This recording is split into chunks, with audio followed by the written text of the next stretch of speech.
Hello, good morning and welcome to Gateshead. I'm Charlie Webster. I'm Iwan Thomas and this is the UK School Games, a unique four-day multi-sport event aimed at the nation's brightest young athletes. That's right, it's the 5th edition of the Games and more than 1,600 young athletes have travelled here, and you know what, Ewan? They're in for the experience of a lifetime.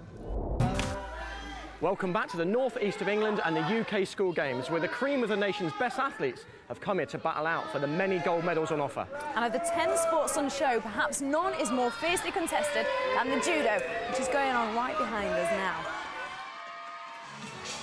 Judo, you've got to love it, Charlie. Very strong, powerful sport. Yeah, but it's not just about power though, it's all about technique. I mean, I love my rough and tumble sports as a martial artist, but looking at you, I think you prefer something a little bit more dainty. I think it's about to kick off here, but I like dainty sports. Why don't we go to Gateshead Leisure Centre, have a little bit of the gymnastics with Stuart Story. Whoa! Every budding athlete out there knows that if you want to beat the best, you've got to eat the best. An athlete's diet is key to performance, and here in Newcastle, that is something the organisers are really keen to get across. Baby, baby, heat me up, because I'm cooking for you. Performing at your best when it matters often boils down to a simple equation. You get out exactly what you put in.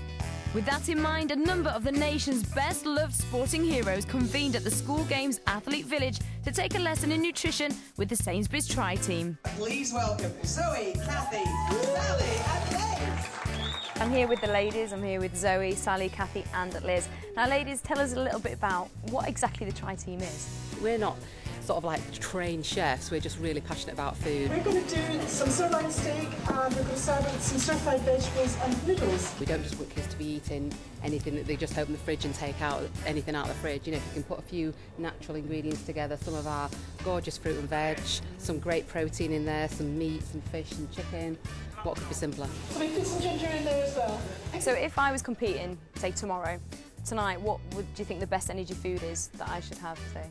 Maybe a risotto full of loads of different veggies and things, especially if you're vegetarian. Which are beautiful. Just slice some of those in. Extra protein and your slow release carbs. We're just going to trim some of the fat off that because we don't need any extra fat in this dish. So that you're actually fired up and ready to, you know, exert the energy the next day. Is anybody up the front willing to come and try this lovely salad? Welcome back to the UK School Games and to Newcastle University, which is actually acting as the Athletes Village. And you've had a lot of experience in Athletes Village, haven't you? What is it actually like? This is almost like their Olympic Village, and you know, that brings back memories for me as well. But it's not only a place you'll come and eat, believe it or not, it's a place where you'll actually start to look at your position. So we're sitting amongst some English boys here, got the Irish team there, the Welsh lads over there, and you almost want to see what your rivals are eating. Are you eating too much? Are you not eating enough? And it's where the mind games actually start. So the competition, believe it or not, can start right here. Now we must get on. We've got a busy schedule to keep to, so we'll let these boys carry on eating their healthy fruits and get their carbohydrates in for tomorrow. So next up on the agenda is badminton. One of the best things about competing in the UK School Games is the fact that you get the chance to represent your school, represent your sports club, represent your region, and even represent your country, as is in the team sports. Well, earlier we saw the volleyball, now let's take a look at hockey. That just about wraps things up here at the Sunderland Aquatic Centre.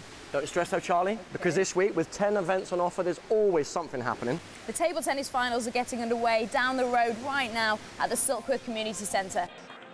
What began life as an after-dinner game played by upper-class English families in the 19th century is now one of the world's biggest participation sports, with an estimated 40 million competitive players. At Olympic level, the Chinese dominate, but challengers are emerging from other countries, including Great Britain and Northern Ireland, in time for London 2012. Jack Hunter Spivey threw his name into the hat as one to watch in 2 years' time, with a 4-game victory over Jack Pegram in the final of the wheelchair category. And Hunter Spivey wraps it up with a superb performance.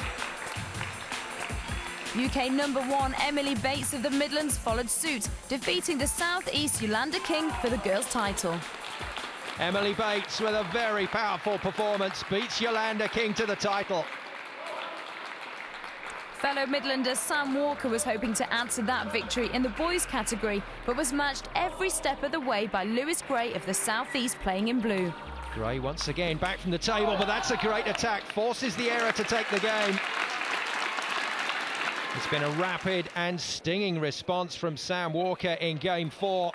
Got a chance to level it up here, into the net from Gray, and Walker makes it 2-all. We pick up the action in the fifth and decisive game, Walker leading 8 points to 6. Welcome back to Gateshead Stadium and the conclusion of the 2010 UK School Games.